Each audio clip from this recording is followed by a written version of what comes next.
ડીસા તાલુકાના માલગઢ પરબડી ખાતે નવીન રોડનું ખાતમુહૂર્ત કરવામાં આવ્યું।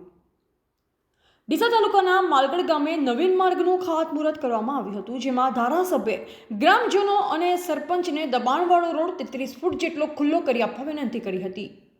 ડીસા તાલુકાના માલગઢ ગામે આજે નવીન રોડનું ખાતમુહૂર્ત કરવામાં આવ્યું હતું।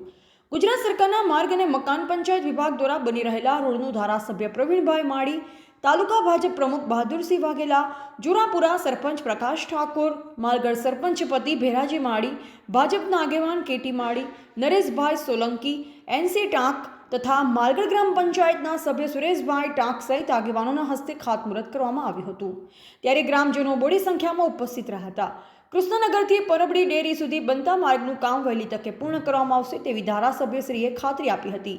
આ અંગે ધારાસભ્ય પ્રવીણભાઈ માળીએ જણાવ્યું હતું કે સરકાર હવે રોડ રસ્તા બનાવવા માટે ખૂબ જ સજાગ છે, ત્યારે આપણે પણ 33 ફૂટ રોડ ખુલ્લો કરી આપવો પડશે, તો જ સરકાર સેટેલાઇટ મેપ દ્વારા ચકાસી રોડ બનાવશે।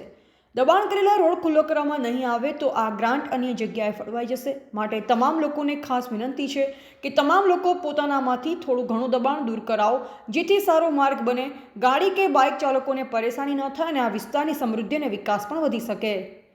તમને વિનંતી કરું છું, કારણ કે આમાં કોઈ પ્રવીણભાઈનું કે એનું કોઈનું ચાલવાનું નહીં। સરકારે બહુ ઉપરથી સેટેલાઇટ મેપથી 33 ફૂટ ખુલ્લો હશે ને તો જ કરશે।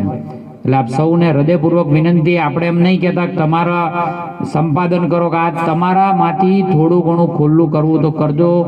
તમારા બાળકોના ભવિષ્ય માટે, આપણા વાહન વ્યવહાર સારું ચાલે, આપણા બાળકો મોટા થાય, આપણે જે બાઇકવાળા હોય તો ગાડીઓ થાય, ને ગાડી તો મોટી ગાડીઓ લાવો, એ પ્રમાણેનું પહેલેથી આયોજન કરીને સરકારે કર્યું છે।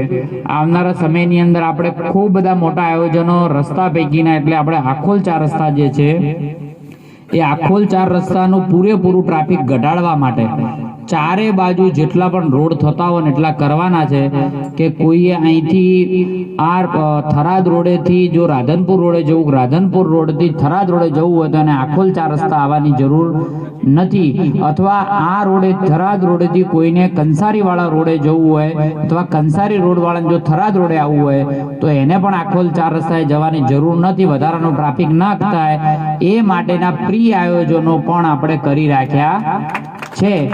પણ સૌથી મહત્વની વાત છે, રોડ ખુલ્લા કરીને આપો એવી આ સરપંચશ્રીને ગામવાળા બધા બેઠા છે, એટલે બધાને મારી વિનંતી છે। એવલ અમૃતમાળી, 7 ભારત ન્યૂઝ, ડીસા।